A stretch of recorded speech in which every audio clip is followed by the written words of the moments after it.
MSW Media. News with swearing. Daily beans, daily beans. Daily beans, daily beans. Hello and welcome to the Daily Beans for Friday, November 28th, 2025. We have a very special Daily Beans for you today. My mom found a joint in my math textbook and we're going to have to talk about the consequences. No, I'm just kidding. It's Fugelsang Fridays here on the Daily Beans. So, of course, we're going to talk to John Fugelsang. After that, I'm going to interview a progressive Democratic candidate running for Nancy Pelosi's seat. His name is Saikat Chakrabarti. But first, as always, my friend, host of Tell Me Everything, the podcast on SiriusXM Progress, Channel 127, weeknights 9 p.m. Eastern, 6 Pacific. The author of the New York Times bestselling book, The Separation of Church and Hate, also the author of the John Fugelsang Substack, and the host of the John Fugelsang Show podcast. Please welcome John Fugelsang. Oh my God, you say my name so many times, and all we want to hear is about your mom and the joint and the math textbook. I'm not interested in anything I'm going to talk about now because you planted that seed. Wow. It's a very special episode where I get addicted to caffeine pills and I have to quit my band Hot Sunday. Oh my, we've all been there. Mm-hmm, we have, at least if you're Jesse Spanos. And then I go on to make Showgirls, and now I'm relegated to Cameo. But, my friend, it's very good to see you. We have a lot to talk about today. Let's kick this off.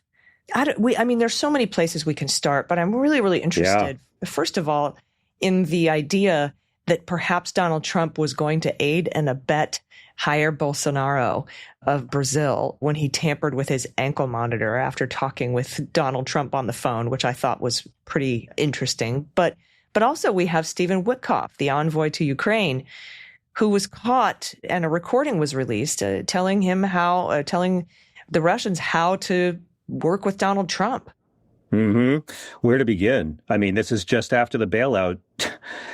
This is just after the bailout as well. So, I mean, Donald Trump has proven he loves South American lawbreakers if they're powerful enough. And then, Witkoff, of all the people that have no business being part of a peace deal, and of course, I'm now guilty of calling it a peace deal. It's not a peace deal. It's more like Putin's ultimate Pornhub fantasy come to life. You know what I mean? It's like Putin's vision board.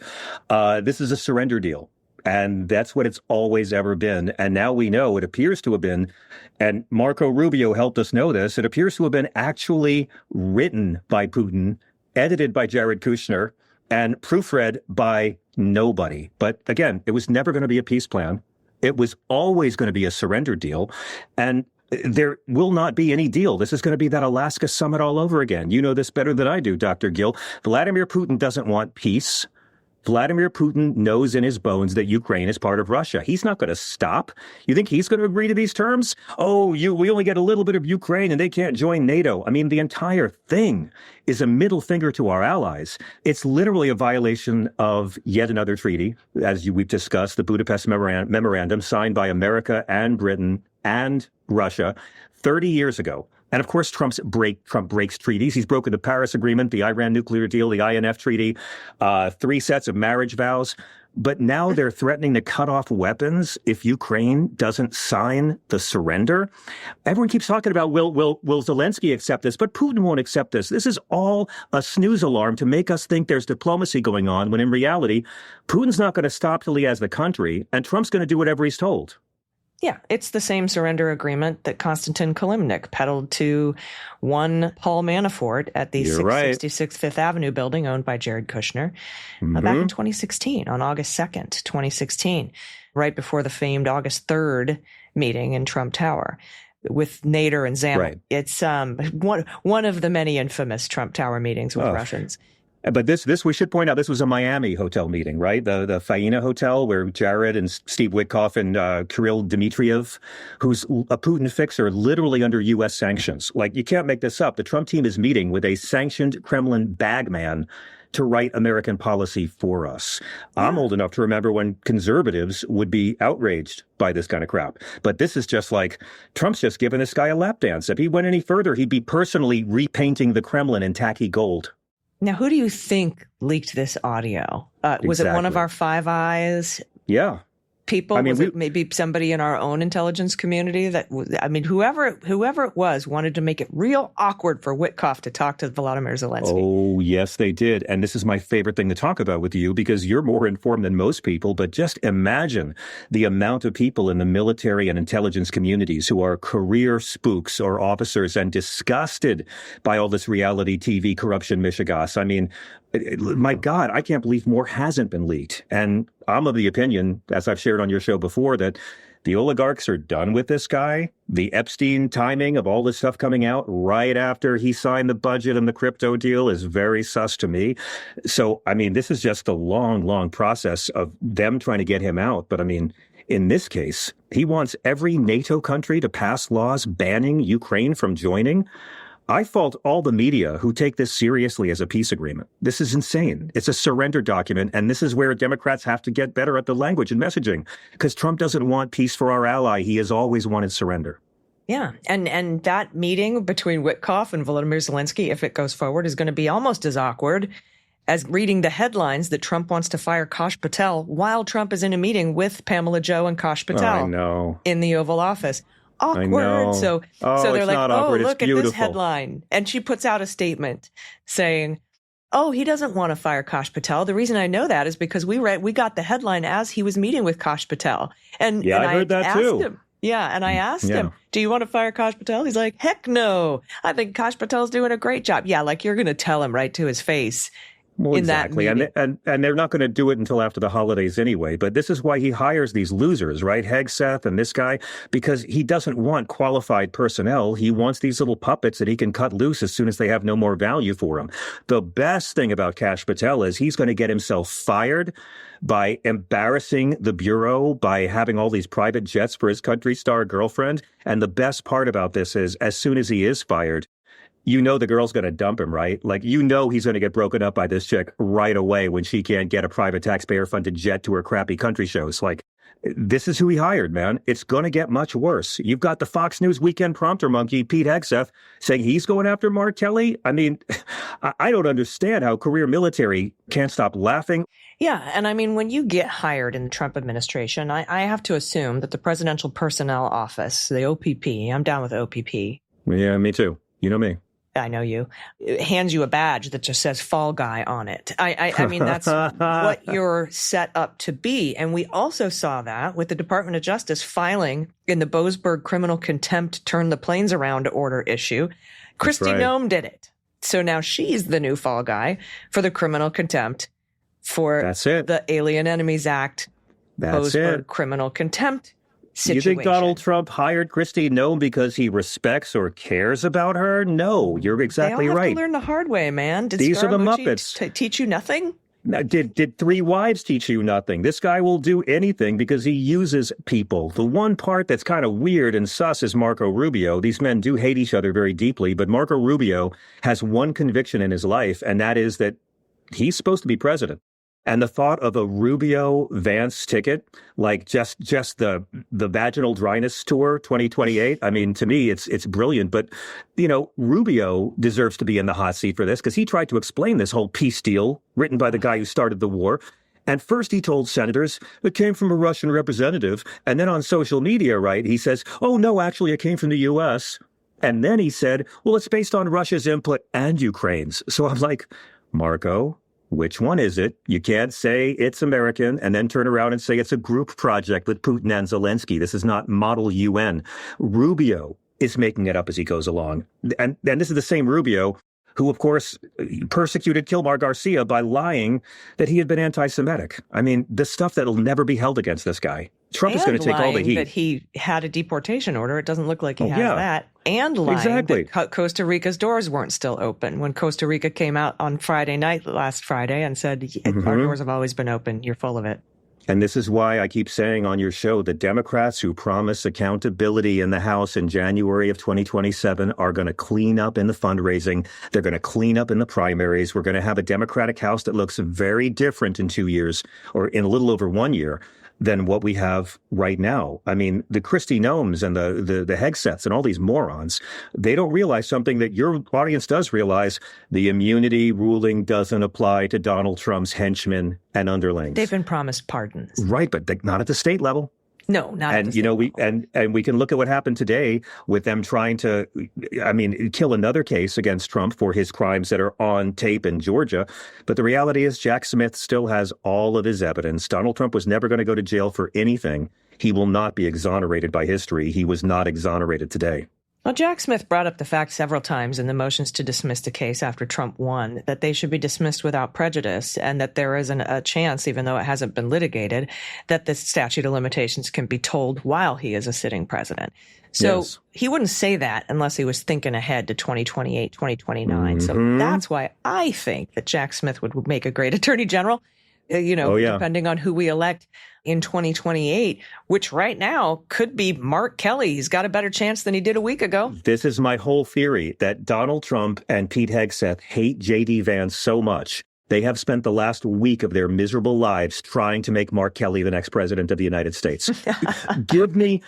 Allison, you're smarter than me. Give me another option that makes more sense than this, right? Like, why would Pete Hegseth make himself an even greater laughingstock to his own troops? Everyone in military knows that you're supposed to disobey illegal orders. There's zero controversy here. I get that he's a little Renfield blood slave trying to appease his vampire master, but this makes both of them look terrible in the eyes of the armed forces. There's conservative brothers and sisters in the military who are really going to see through this. This might wake a few people up out of their stupor, but at the end of the day, these guys must just hate J.D. Vance, and that's why they're trying so hard. I was saying last year I thought Kamala Harris would pick Mark Kelly to be her VP. I love Tim Walz. I still think Kelly was a smart pick. And my God, from the great swing state of Arizona, I'm willing to say J.B. Pritzker better look over his back, because Donald Trump is really working hard to make Mark Kelly the Democratic nominee. I don't even understand any other option that makes sense. It's just so stupid and counterproductive. It's extremely counterproductive. Hey, I know, let's go after a captain, did tours, was an astronaut. You can't get more heroic than that. But they tried to do it with John McCain as well. Yeah, of course. They care about authoritarianism. So if you have a bigger authority figure, they don't care about the military. This is why they're down with beating up cops, because it was done in the service of a greater authoritarian figure. But just saying you must refuse illegal orders. But Trump hears Antifa, ISIS, Black Lives Matter, Sharia law, Pride Parade, right? Like he wants to hang veterans for following the law. He reposted 16 separate posts calling for veterans to be executed. I'm just like, Christians, go on supporting this guy. Just go on. Please keep on publicly supporting this guy. But again, I think a lot of this is still trying to distract from Epstein this week, because they know this thing's going nowhere. The economy's falling apart, and Trump is screaming about hangings. Fox News actually said a lot of Americans say Trump's policies are hurting them. Fox News said this. So I think they're going to make as much noise over anything they can do. And he's going to yell, traitor, traitor, death penalty. So we don't ask, why did you give such a cushy deal to a child rapist like Ghislaine Maxwell? Mm-hmm. Yeah, it's going to be interesting. And I think there's a lull right now in the Epstein stuff, because once that law was signed, the Epstein Files Transparency Act, it gave Pamela Joe 30 days to release the file. So that comes December 20th. Mm-hmm. And then, of course, if she violates the law, which I am betting the bourbon that she will. Oh, she will. By inappropriately redacting or inappropriately withholding without providing the requisite explanations, triggers a lawsuit. And then we could go into that, and we can have a lower court find that there's inappropriate redactions, like they did with Bill Barr's redactions of the Mueller report. Yes, but this time I say let them. Let them keep on covering up child rape. Yeah. Let them keep on covering for powerful child rape. Draw it out. Let's get this well into the campaign year. It's going to be a really interesting midterms, and they're going to keep on doing this. Pam Bondi, I'm not going to say she's evil, but like Macbeth broke up with her and found a nicer girl to marry. And she doesn't seem to realize that, she can be disbarred. If you can disbar Bill Clinton in the state of Arkansas for lying about an affair, whoo, Pammy. You've been instructing your own people to lie to judges. And now the Supreme Court. They've lied in a filing to the Supreme Court. And it took a 9-0 Supreme Court ruling in the Garcia case to force this woman to obey the law. I am telling you, I am only going to support Democrats who are promising to eat flesh off of a bone. I want to elect savages for justice this time. Yes, in the primaries, I'm going to go for that. And then, but I'm going to miss a lot of 80-year-olds. I'm going to miss so many 80-year-olds that are in the House, but it's happening. It's all going to change.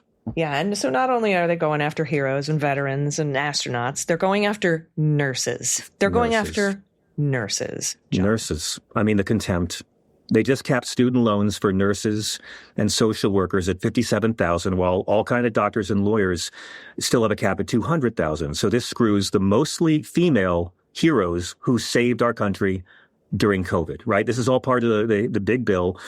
And this guy has just insulted the women and men who hold this country together. I mean, I'm very biased, okay? I am the child of a nurse. My mother worked in hospitals. She worked in schools. She worked at retirement homes. Nurses are the people who keep you alive, who keep you clean, who keep you medicated and breathing and keep you from dying from your own bad decisions. And he's decided they're not professionals. Like podiatry still is, theology still is, chiropractic still is, and God bless all of that. But my mom didn't go to nursing school so she could get professionally downgraded by a reality TV aristocrat who thinks hydroxychloroquine is a freaking breakfast cereal, Allison. This is sabotage. We have a nursing shortage already. Half the profession is ready to quit. And Trump's solution is, what if we make it harder for nurses to get degrees? And you know what happens? Fewer loans means fewer students, means fewer nurses, means more American deaths. That is what they're going for here. I'm interested to see if the bank lobby pushes back. I know they make a pretty penny on gouging nurses for interest on their student loans. So it'll be interesting to see if their greed doesn't step in and say, hey, you're taking away I can't get a third yacht because you won't let nurses borrow $65,000 so I can gouge them for 10%. And in reality, if we were like our capitalist allies, you could go to school and become a nurse for free. Because once you are working as a nurse, you are helping the economy in every way, not just the taxes you pay. And again, why would he do this? Well, they're mostly women, working class. A lot of them are minority. They are the backbone of public health. Nurses that work for the Department of Veterans Affairs. Well, yeah, but again, and more signs of how much they hate veterans. And why is it still so hard for Democrats to weaponize this? Authoritarian movements, and you know this, always attack anyone who empowers the public. This is Project 2025. The rich are professionals, and everyone else is optional. And Donald Trump doesn't respect nurses because he doesn't respect empathy or care or service or expertise. And these are qualities every nurse has, and he never will. Yeah, absolutely. Anything else you want to get off your chest today on this holiday weekend? Man, First of all, thank you for joining me on a holiday weekend, my friend. Thank you for being so flexible and having me a different time. Honestly, I just want to wish a happy Thanksgiving to all of your wonderful audience and say that I'm going to be at the Beverly Hills Public Library for Book Soup in L.A. with our friend Stephanie Miller next Thursday. Stephanie was free, Allison, so she's doing a thing with me over there. And then Separation of Church and Hate is on sale now. And no, I want to thank you for all that you do. Every time I do these shows on the road and I've been on tour, like I do these meet and greets afterwards, and the amount of people who come to me, and I've been doing this for 30 odd years, and people who tell me they discovered me through your show. I mean, you do so much good that you don't know about. So on behalf of your deeply sexy audience, thank you this Thanksgiving for making America a better place. Yeah, and thank you for all your work. You know, I walked into the Democratic Club of Coronado to give a speech this week, and sitting there on my lectern was a copy of The Separation of Church and Hate. And I said, oh my gosh, John Fugelsang's book. And the president of the Democratic Club in Coronado said, yeah, we're just about to start a whole book club series on this book. And oh, nice. That's great. Wonderful. Oh, well, I can't wait. That it'll be even more valuable when it's banned in Florida. And we just found out that we're going to be in airports for the holidays. As of yesterday, my book is now in Hudson booksellers in America's airports, which to me is better than a daytime Emmy. So that's really, really good. We need to get the word out. And it's always good to prepare when you're flying home to your family and there's some MAGA in your family. You got to have those arguments prepared, and that's what the all you got to do, just know a few verses. Yeah, know a few verses. Don't look for a fight. Try to avoid it. But if they do, just ask questions. Where does Jesus say this? Where is a Jesus teaching that Donald Trump has ever fought for? If God tells us to welcome the stranger and treat the alien as our own, and Jesus says we'll be judged by how we welcome the stranger, why should I reject them and listen to you and Trump? Just ask them questions. Let them argue with the Bible. Yeah. And once you're done asking questions from Separation of Church and Hate, pick up Uncle Frank's phone, go in there, subscribe him, Yes. to the John Fugelsang Show podcast and the Daily Beans. We really appreciate it. Then it'll pop up right on their phone. They can listen to it whenever they want. And, maybe they're listening right now. Hi, Uncle Frank. Change your mind. And maybe your relationship will survive that. Dr. Gill, thank you so much for having me. Thank you so much, my friend. Everybody, if you stick around for a minute, I'm going to have an interview with a progressive Democrat running to take Nancy Pelosi's seat. She is retiring at the end of this term. His name is Saikat Chakrabarti. You don't want to miss it. Stick around. We'll be right back. After these messages, we'll be right back. Hey, everybody. As days get shorter, I like to transform my home into a more intentional and comfortable, cozy space, especially in the bedroom. And the best part of my bedroom is my mattress from Helix Sleep. Before I owned this incredible mattress, I suffered from night sweats, anxiety, sore back, tossing and turning. I woke up stiff and uncomfortable. But since I switched, my nights have been so amazing. And I have the back support I need to sleep well through the night and wake up refreshed. I need this consistency during cold and flu season. When a good night's sleep and recovery is part of staying well, it helps your immune system. It also matters as I head into the holiday hosting season where long days and late dinners are the rule. Good sleep is the foundation that keeps me steady. So if your schedule looks anything like mine, it's the perfect window to invest in better rest. While you were shopping for everyone else, consider the one gift that will work for you every single night. A mattress you love pays you back in energy, focus, and fewer cranky mornings. If you know the frustration of overheating, waking up sore, feeling every movement ripple across the mattress, I have been there. But Helix solved all these problems and kept the fix going year after year after year. You know, through both busy seasons and quiet ones, it's always there. It's consistent. And for me, that translates to calmer nights, sharper mornings, and holiday seasons that still feel joyful, even when the calendar gets crowded. So it is the upgrade that quietly supports everything else you want to do. And now is the best time to start because we have a great discount for you. Go to helixsleep.com/dailybeans for 27% off site-wide. This is exclusive for Daily Beans listeners. helixsleep.com/dailybeans for 27% off site-wide. Make sure you enter our show name in the post-purchase survey so they know we sent you. helixsleep.com/dailybeans. You'll be glad you did. Hey, everybody. Welcome back. It's time to keep it blue. All right. So as you know, everybody knows Nancy Pelosi is not going to be serving another term in Congress. She has been there for a very long time.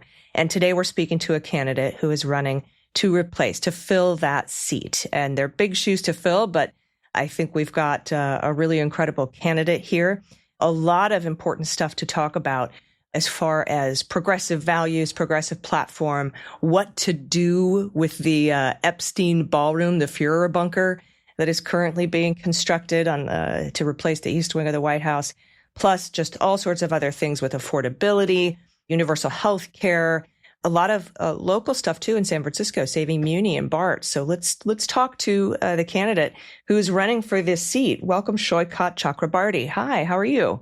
Hi, thanks for having me on here. I am excited to talk to you because I absolutely love this platform. I think what a couple of Tuesdays ago showed us is what constituents are hungry for. And I know that the constituents in the district that you're running in are different than some of the demographics and platform, dreams that some other districts have.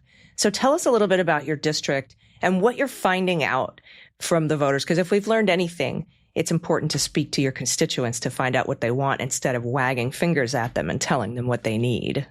Yeah, talking to folks here, I would say, honestly, I don't think they're that different from folks in a lot of other parts of the country. I mean, the number one concern that I hear about is the cost of living in San Francisco. I mean, that's what we're hearing in races all over the country because it's real. And I'd say in San Francisco, we face this cost of living crisis worse than pretty much everywhere in the country.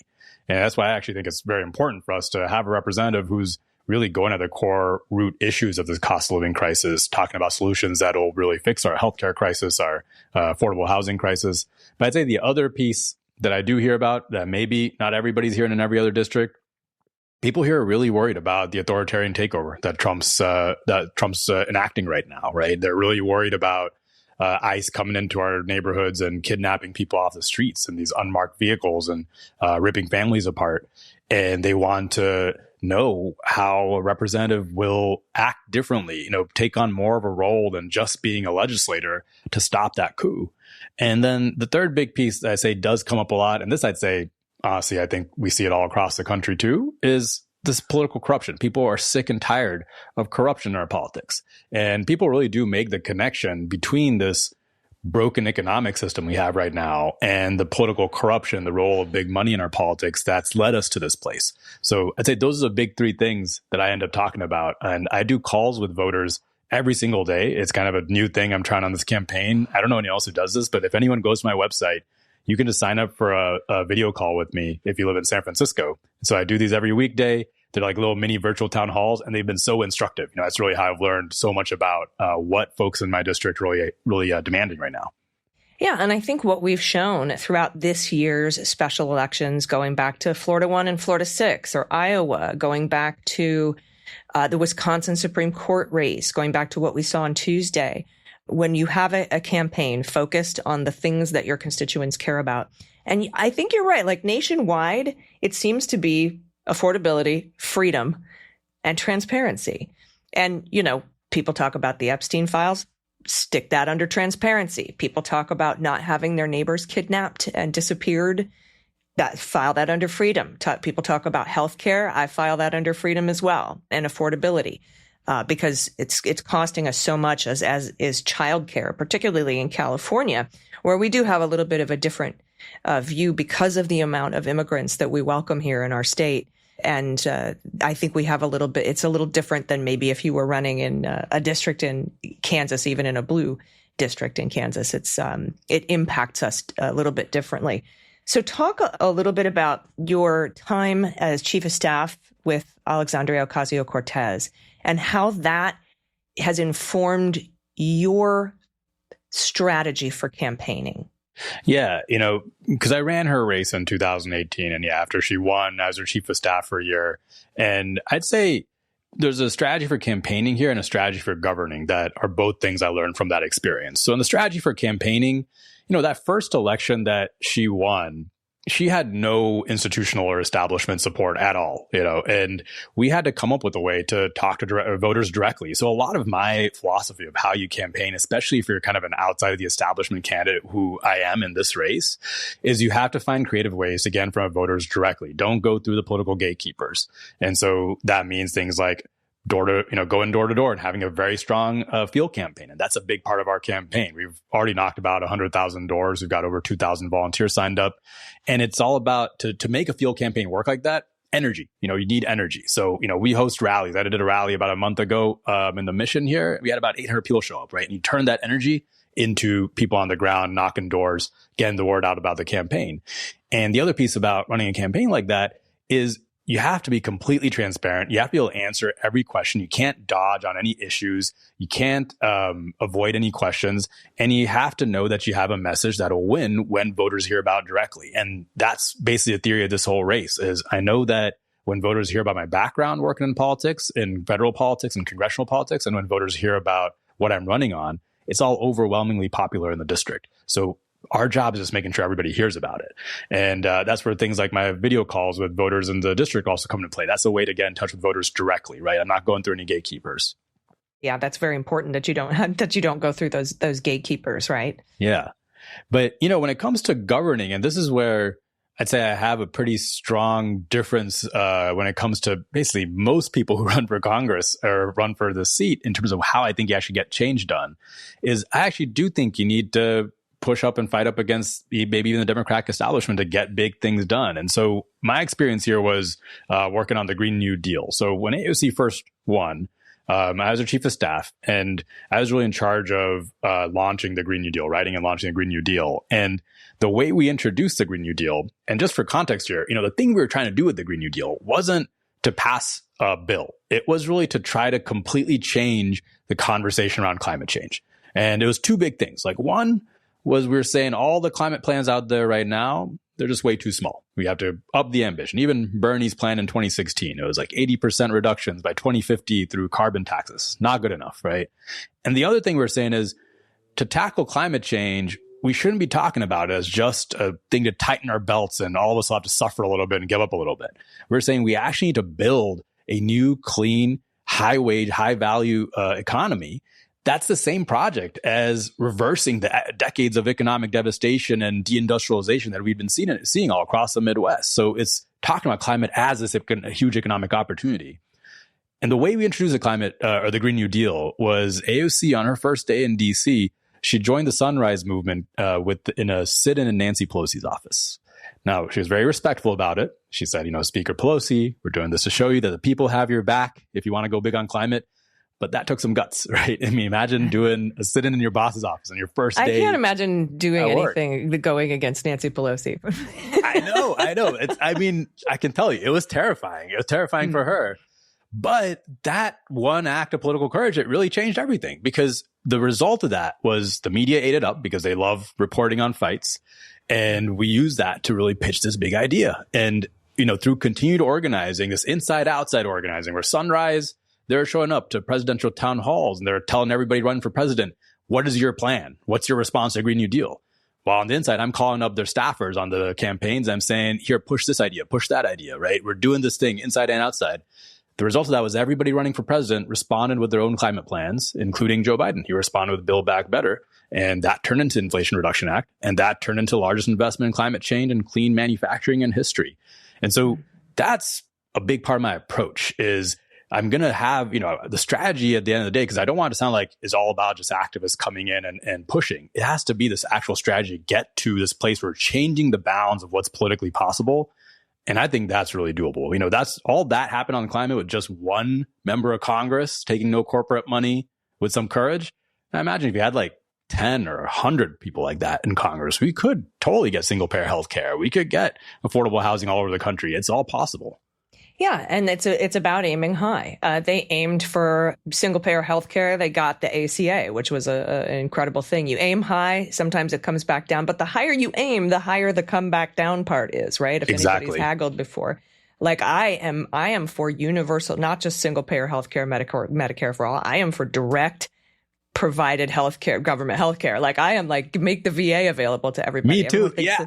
Thinks I'm nuts for that. But I'm like, hey, they might come down to Medicare for all at that point, So it's all about aiming high. And then it's about the nuts and the bolts, too, and being ready on day one. That's so important because, like when Joe Biden put together the Inflation Reduction Act, the just tiny little things like all of our windmills will be made with U.S. steel, and it will all be made by union U.S. steel. Like you put all these little things together so it benefits.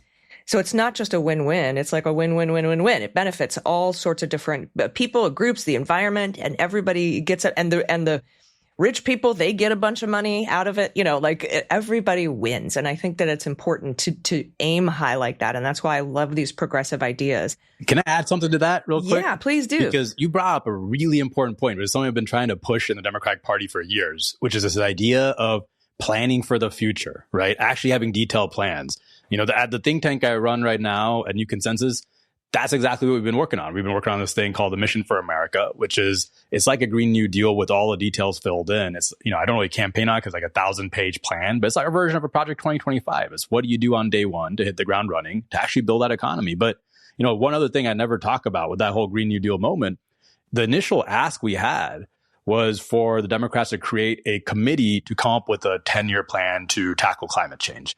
And we didn't get exactly that, but we did actually get a climate committee passed as a result of that.